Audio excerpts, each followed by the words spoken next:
Hello बच्चों। तो hello प्यारो, वेलकम बैक।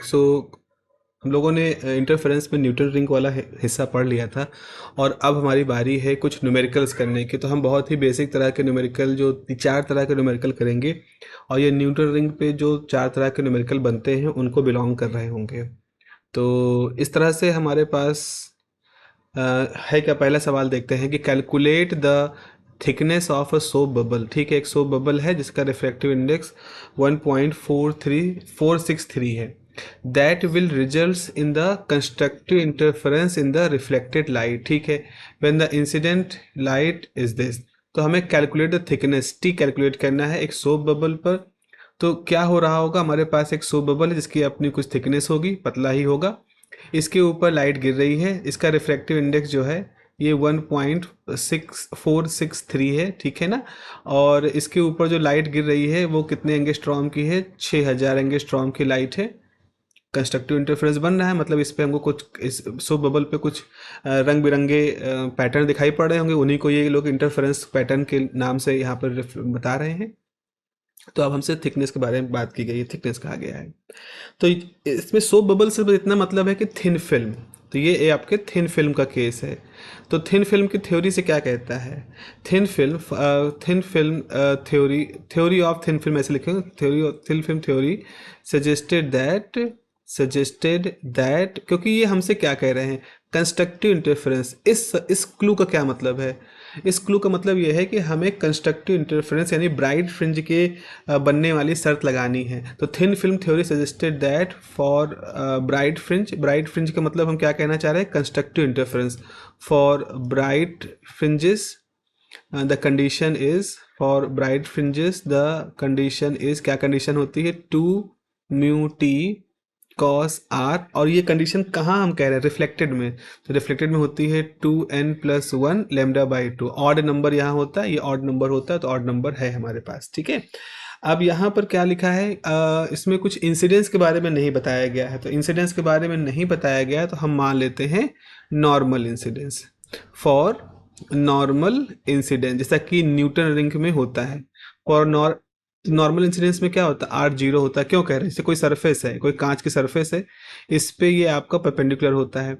अगर इस सरफेस पे कोई लाइट बिल्कुल बिल्कुल परपेंडिकुलर गिरे तो ये नॉर्मल के साथ कितने डिग्री का एंगल बनाएगी? पैरेलल है ना, जीरो हो जाएगा। तो यानी आर जीरो हो जाएगा और सीधे निकल भी जाएगी। तो यानी कि आई भी जीरो होगा तो आर भी जीरो होगा। ये लॉ ऑफ रिफ्रैक्शन होता है। तो फॉर नॉर्मल इंसिडेंस आर जो है वो आपका जीरो हो जाएगा, स्ट्रेट फॉरवर्ड। सो कॉस की वैल्यू क्या हो जाएगी? सो कॉस आर की वैल्यू 1 हो जाएगी। 10। तो इस प्रकार से आपके पास हो जाएगा 2μt कॉस 1 हो गया, 2n+1 λ/2। पहले बात तो ये है कि आप शर्त ऐसे रिड्यूस हो जाएगी। अब एक चीज़ और कहते हैं, लेट n=0। सबसे पहली जो बन रही है फ्रिंज उसके बारे में कहते हैं। फर्स्ट हम कह रहे हैं जो सबसे पहली कंस्ट्रक्टिव ब्राइट फ्रिंज बन रही है उसकी बात करेंगे। सो क्या हो जाएगा? 2μt λ/2। सबसे पहले, सबसे कम वैल्यू n की जीरो हो सकती है यहाँ पर, यानी कि सबसे पहली फ्रिंज के बारे में ये हमसे कह रहे हैं।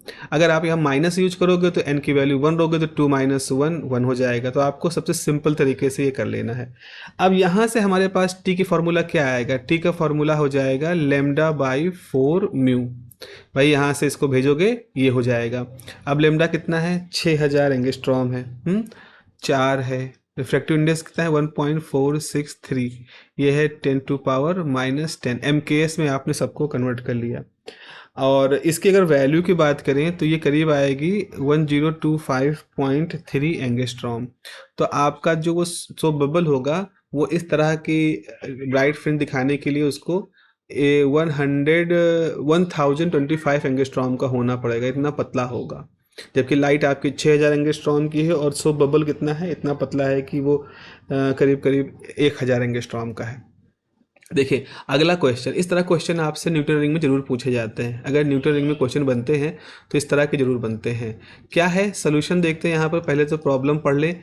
अ Newton ring, in Newton ring experiment diameter of the 15th ring was found to be इतने सेंटीमीटर, ठीक है। सर न्यूटन रिंग में इस तरह से रिंग बनी होंगी, तो इसमें से कोई 15वीं रिंग है जिसकी डायमीटर इतनी है, ठीक है। एंड 5वें रिंग की डायमीटर भी इतनी दी गई है, तो इसमें से जो 5वीं रिंग है उसकी डायमीटर भी आपकी दी गई है। So if the radius of plano convex lens is 100 centimetre, तो आर जो है अगर 100 सेंटीमीटर है तो लेमडा निकालना है। तो ये जो है क्लासिक फार्मूला है, क्लासिक फार्मूला से निकलेगा न्यूटन रिंग के। तो यहाँ पे लिखेंगे by theory of Newton ring experiment, by theory of Newton ring experiment. समझ रहे हो ना, सीधे सीधे आपको क्या है लेमडा, क्या होता है लेमडा होता है D N plus P square minus D N square 4 P R, ये हो गया। अब गिवन क्या है, अब देखना यहाँ पे, यहाँ हमें पी नहीं मालूम होगा तो वो हमें पी निकालना है। पी है डायमीटर ऑफ 15वीं रिंग क्या है 0.590 सेंटीमीटर। डायमीटर ऑफ 5वीं रिंग क्या है 0.336 सेंटीमीटर।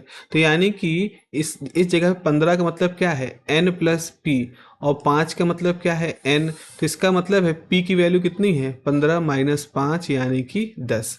तो गिवन ये है तो आप सीधे लिखोगे so p is equal to what 10, और r कितना दिया गया है 100 सेंटीमीटर। यहाँ ये भी सेंटीमीटर में, ये भी सेंटीमीटर में, ये भी सेंटीमीटर में है, ठीक है। तो लेमडा भी हमारा सेंटीमीटर में निकल के आएगा। तो लेमडा बराबर क्या हो जाएगा 0.590 का स्क्वायर माइनस 0.336 का स्क्वायर डिवाइडेड बाई 4, पी है 10, आर कितना है 100 सेंटीमीटर, 100 सेंटीमीटर ही है ना 100 सेंटीमीटर। तो ये सब जब आप कर लोगे, इसको सब कुछ गुणा गणित करने के बाद मैं सीधे आंसर लिख दे रहा हूँ, वो आएगा 5880 एंगस्ट्रॉम। ये सॉल्व करके थोड़ा सा कैलकुलेटिव होगा, ऑब्वियस से है, थोड़ा सा कैलकुलेटिव यहाँ पर दिखेगा, बट ऐसे आपका आंसर निकल आएगा। चलिए क्वेश्चन नंबर 3 पे देखते हैं। ये बहुत बढ़िया क्वेश्चन है क्योंकि इस पे हम लोगों ने सब्जेक्टिव क्वेश्चन भी किए हैं। Newton rings are observed in the reflected light rays of इतने एंगस्ट्रॉम। तो न्यूटन रिंग हम 6000 एंगस्ट्रॉम से देख रहे हैं। The diameter of the 10th dark ring is this. 10वीं डार्क रिंग का डायमीटर दिया गया है, कैलकुलेट आर और टी। अब देखो इसमें हम लेमडा वाला फार्मूला नहीं लगा पाएंगे क्योंकि उसमें हमें 2 डायमीटर चाहिए, एक n प्लस पी एथ की और nth की।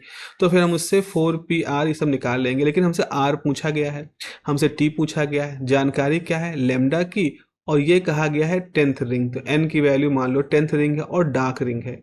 कैसे करेंगे सवाल, तो बच्चों याद करो, मैंने आपको बताया था, सोल्यूशन में मैं लिख देता हूँ, मैंने आपको बताया था कि जो ब्राइट रिंग होती है उसका डायमीटर कैसे चेंज होता है ऑड नंबर के हिसाब से, और जो डार्क रिंग होती है उसका डायमीटर चेंज होता है नेचुरल नंबर के हिसाब से। ये जो प्रोपोर्शनलिटी का साइन था ये क्यों लगाया था, क्योंकि वहाँ पर अंडर रूट में आपके पास 4 लेमडा आर आ रहा था।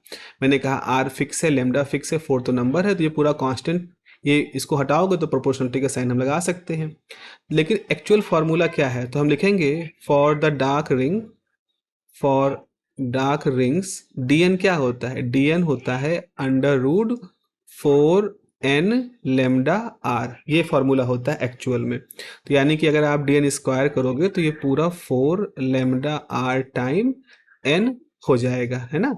अच्छा दिया क्या क्या गया है हमारे, given what we have given lambda is 6000 into 10 to power minus 10 metre. और क्या दिया गया है n कितना दिया गया है, खुद ही कह रहे भैया n 10वीं रिंग है। कंडीशन हमने डार्क रिंग की लिख दी है, ठीक है। डार्क रिंग कहने का मतलब जो था वो था इस कंडीशन को लिखने में हमारी सहायता करना। और क्या दिया गया है और डायमीटर कितना है, डायमीटर जो है 10वीं रिंग की है 0.5 सेंटीमीटर, या 0.5 into 10 to power minus 2 metre, क्योंकि 1 सेंटीमीटर बराबर 10 टू पावर माइनस 2 मीटर होता है। और भी कुछ, और भी किसी चीज़ की आवश्यकता पड़ेगी हमें नहीं। डायमीटर दे दिया गया है 4 तो है ही है, n 10 दे दिया गया है, लेमडा हमें दे दिया गया है, r निकालना है। सो अब यहाँ से क्या हो जाएगा, ये हो जाएगा 0.5 इंटू 10 टू पावर माइनस 2 का होल स्क्वायर।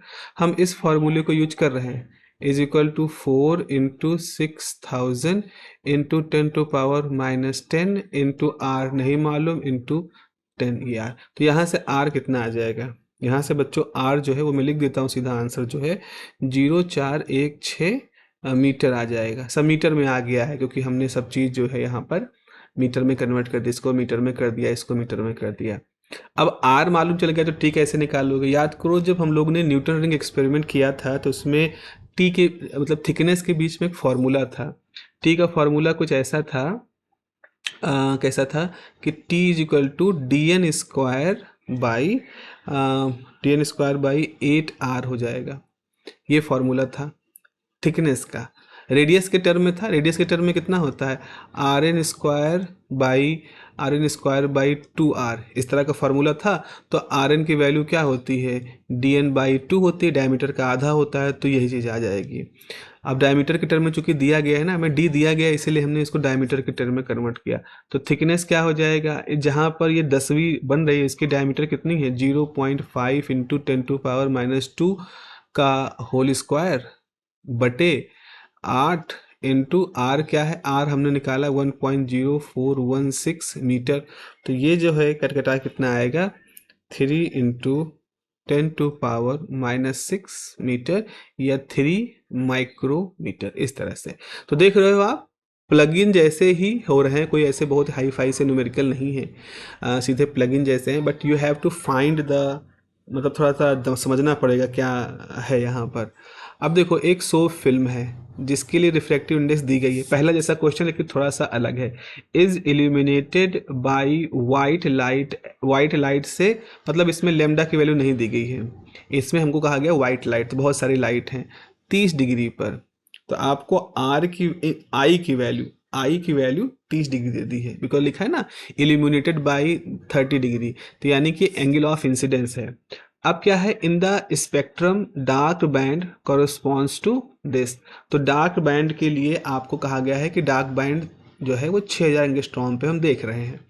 डार्क बैंड कहने का मतलब क्या है कि यहाँ पर आपको डार्क फ्रिंज वाली जो कंडीशन है वो डिस्ट्रक्टिव यानी डार्क बैंड वाली कंडीशन आपको यहाँ पर लगानी होगी, है ना, इसमें आपको डार्क बैंड वाली कंडीशन लगानी पड़ेगी। तो कैसे करेंगे इसको, क्या है हमारे पास, सोप फिल्म है, ये 30 डिग्री से इंसिडेंस हो रहा है, कंडीशन फॉर डिस्ट्रक्टिव इंटरफेरेंस लगाना है, thin film refractive index dark, even dark band नहीं है, इवन डार्क बैंड के लिए नहीं, बैंड जो है ये ब्राइट के लिए ही है। इसको मैं थोड़ा सा करेक्ट कर देता हूँ, प्लीज़ इसको मैं करेक्ट कर देता हूँ, दिस इज़ फॉर ब्राइट, ये ब्राइट के लिए। जैसे पहला क्वेश्चन था बिल्कुल वैसा ही क्वेश्चन है, बस खाली एक अंतर ये है कि यहाँ हमने एंगल दे दिया, जैसे पिछले में हमने नॉर्मल इंसिडेंस माना था, तो अब की बार यहाँ हमने आपको एंगल दे दिया। एंगल आई देने से कोई फ़ायदा नहीं होगा क्योंकि फॉर्मूले में तो आर आता है, तो ये हमको दिखाना है कैसे हम आर निकालते हैं। तो यहाँ पर गिवन क्या है, गिवन है कि हमारे पास सो बबल का रिफ्रैक्टिव इंडेक्स इतना है, ओके, आई जो है वो 30 डिग्री है, और ब्राइट कंडीशन है, ब्राइट यानी कंस्ट्रक्टिव इंटरफेरेंस की कंडीशन है, लेमडा की वैल्यू 6000 एंगस्ट्रॉम है, टी जो है हमें नहीं मालूम है। तो यहाँ पे लिखेंगे by theory of thin film for bright fringes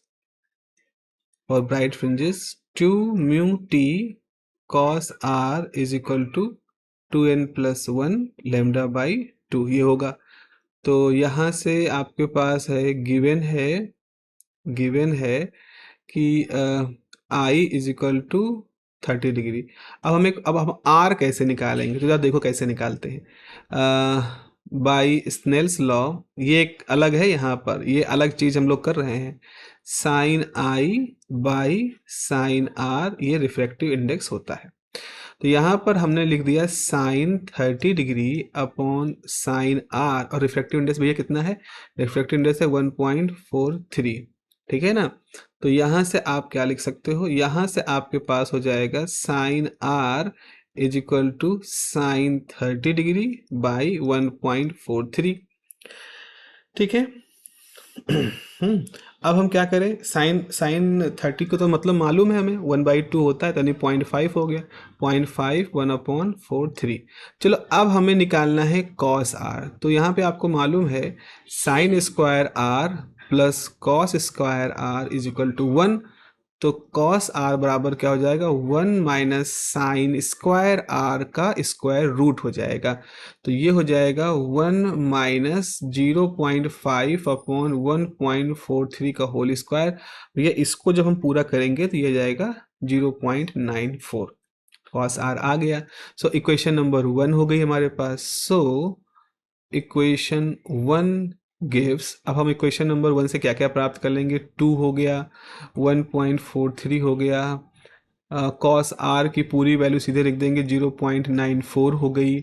और एन की वैल्यू, एन के बारे में यहाँ पे कुछ नहीं कहा गया है, तो एन को हम फर्स्ट ऑर्डर मतलब पहला जो बनेगा एन बराबर 0 के लिए वही लिख लेंगे। तो यहाँ हो जाएगा लेमडा, लेमडा की वैल्यू हो जाएगी 6000 बाई 2। टी छूट गया है यहाँ पर, 2 म्यू, म्यू लिख दिया है, कॉस लिख दिया है, टी लिख दिया, तो यहाँ टी लिख दो, टी इंटू 2 इंटू दिस। तो टी बराबर कितना हो जाएगा, 6000 इंटू 10⁻⁻10, 10⁻⁻10,